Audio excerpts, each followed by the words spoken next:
সুপ্রিয় দর্শক, আসসালামু আলাইকুম। সবাইকে স্বাগত জানাচ্ছি আজকের গুরুত্বপূর্ণ সংবাদে। প্রথমেই জানিয়ে দিচ্ছি সংবাদ শিরোনাম, পরে বিস্তারিত। এবার ইসরায়েলের পারমাণবিক স্থাপনায় হামলা, তেহরানের হুঁশিয়ারিতে কাঁপছে মধ্যপ্রাচ্য। এদিকে ইরানের দুঃসাহস দেখে হতাশ ট্রাম্প। সর্বশেষ ক্ষেপণাস্ত্র হামলায় হরমুজ প্রণালীতে জাহাজে আগুন। শুনছিলেন সংবাদ শিরোনাম, এখন বিস্তারিত। তার আগে হৃদয় ছুঁয়ে যাওয়া একটি অনুরোধ। যদি আয়াতুল্লাহ আলী খামেনির নামটি শুনে আপনার বুকের ভেতরটা ভারী হয়ে আসে, যদি ভোরের সেই খবর একটি দীর্ঘ অধ্যায়ের সমাপ্তি আপনাকে নীরবে কাঁদায়, যদি মনে হয় এই বিদায় শুধু একজন মানুষ নয়, একটি সময়, একটি সংগ্রাম, একটি ইতিহাস বিদায় নিল, তাহলে কমেন্টে লিখুন, হে আল্লাহ, তুমি আয়াতুল্লাহ আলী খামেনিকে জান্নাতুল ফেরদাউস দান করুন। আর যদি আপনি চান তার জীবনের গল্প যেন ভুলে না যাওয়া হয়, তার সংগ্রাম যেন বিকৃত না হয়, তার অবদান যেন নীরবে মুছে না যায়, আর ইতিহাস যেন মানুষের হৃদয়েই বেঁচে থাকে, তাহলে অনুগ্রহ করে চ্যানেলটি সাবস্ক্রাইব করুন। সাবস্ক্রাইব মানে কেবল একটি বাটনে চাপ দেওয়া নয়, এটা হলো শ্রদ্ধা জানানো, এটা হলো স্মৃতিকে ধরে রাখা, এটা হলো সত্যকে নীরবে পাহারা দেওয়ার এক ছোট্ট অঙ্গীকার, এটা হলো ইতিহাসকে ভুলে যেতে না দেওয়ার দায়িত্ব নেওয়া। চলুন কথা না বাড়িয়ে বিস্তারিত জেনে নিই। এবার ইসরায়েলের পারমাণবিক স্থাপনায় হামলা, তেহরানের হুঁশিয়ারিতে কাঁপছে মধ্যপ্রাচ্য। মধ্যপ্রাচ্যের উত্তেজনা যেন নতুন এক ভয়ঙ্কর মোড়ে দাঁড়িয়েছে। এবার সরাসরি ইসরায়েলের পারমাণবিক স্থাপনাকে লক্ষ্যবস্তু করার হুঁশিয়ারি দিল ইরান। তেহরানের এক জ্যেষ্ঠ সামরিক কর্মকর্তা সতর্ক করে বলেছেন, ইসলামী প্রজাতন্ত্রের শাসন পরিবর্তনের চেষ্টা করা হলে কঠোর ও সরাসরি জবাব দেওয়া হবে, আর সেই জবাবের লক্ষ্য হতে পারে ইসরায়েলের অত্যন্ত গোপন ও কৌশলগত স্থাপনা।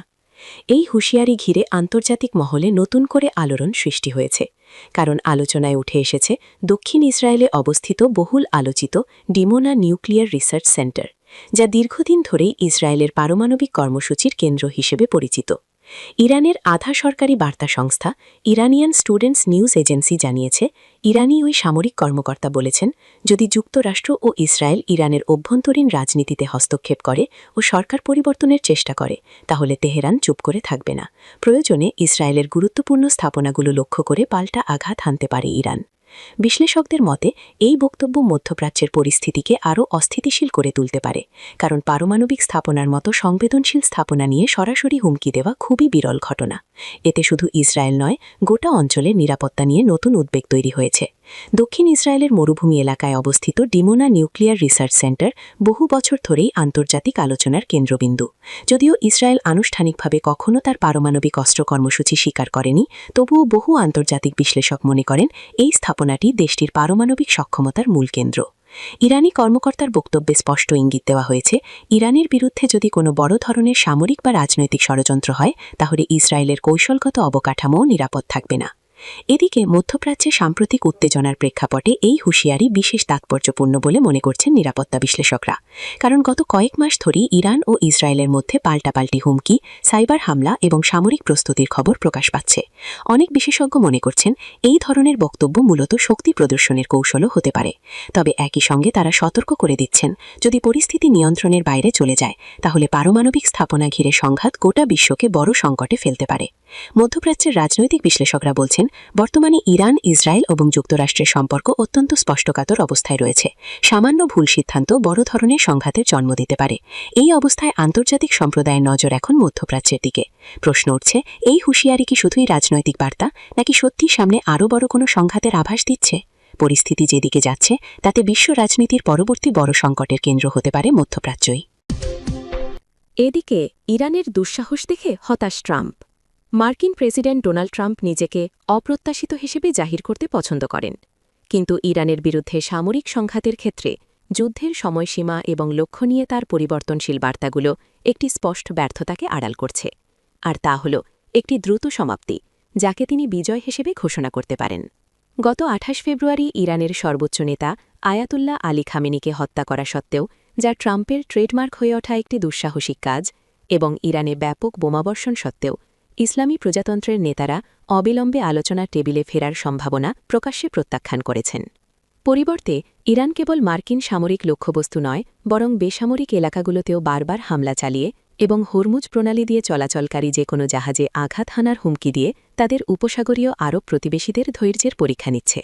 ইরানিদের বার্তাটি স্পষ্ট, তাদের পাল্টা লড়াই করার ক্ষমতা আছে এবং তারা বিশ্বাস করে যে যুদ্ধবন্ধের যে কোনো আলোচনার আগে তা যখনই হোক না কেন তাদের এক ধরনের প্রতিরোধ করে তুলতে হবে।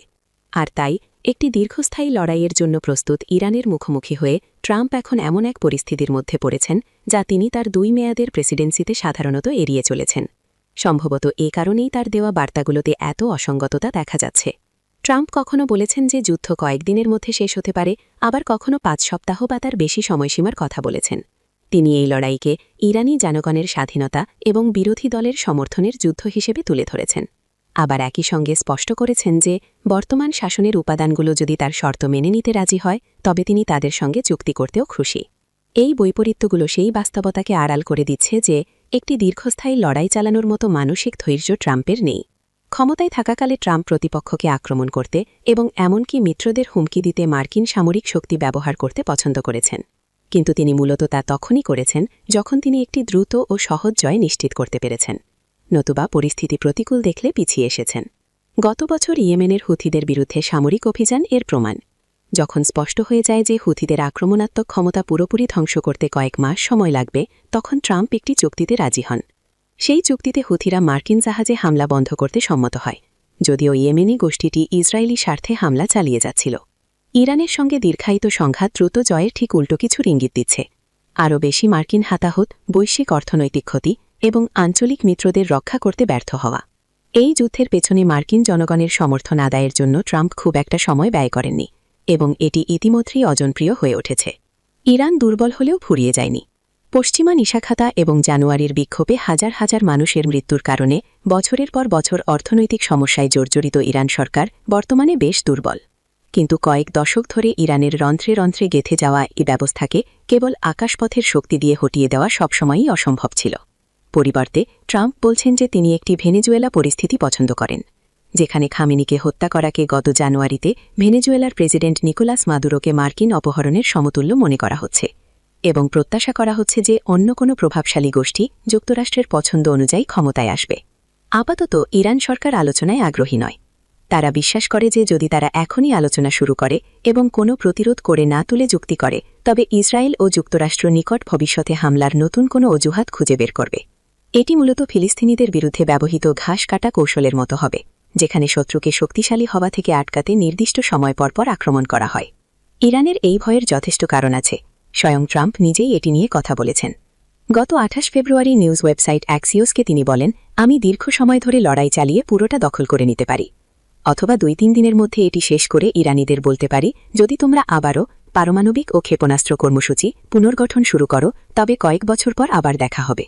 এই সমস্ত অস্পষ্টতা ট্রাম্পকে সুযোগ দিচ্ছে যে তিনি চাইলে যুদ্ধের মোড় যে কোনো দিকে ঘুরিয়ে দিতে পারেন। ট্রাম্প যদি দেখেন যে যুদ্ধের খরচ অনেক বেশি হয়ে যাচ্ছে, তবে তিনি খামেনির হত্যা এবং তেহরানের ধ্বংসলীলার ছবিগুলোকেই বিজয় হিসেবে চালিয়ে দিতে দ্বিধা করবেন না। অবশ্য এর ফলাফল অন্যদের জন্য হবে ভয়াবহ। এই অঞ্চলে আরও বেশি বিশৃঙ্খলা, বিশ্ব অর্থনীতির কেন্দ্রে থাকা মিত্রদের সম্পদ ও ভাবমূর্তি ক্ষুণ্ণ হওয়া, এবং ইরানি বিরোধী দল যাদের অনেক বড় বড় প্রতিশ্রুতি দেওয়া হয়েছিল তারা হয়তো শেষ পর্যন্ত খুব সামান্যই পাবে।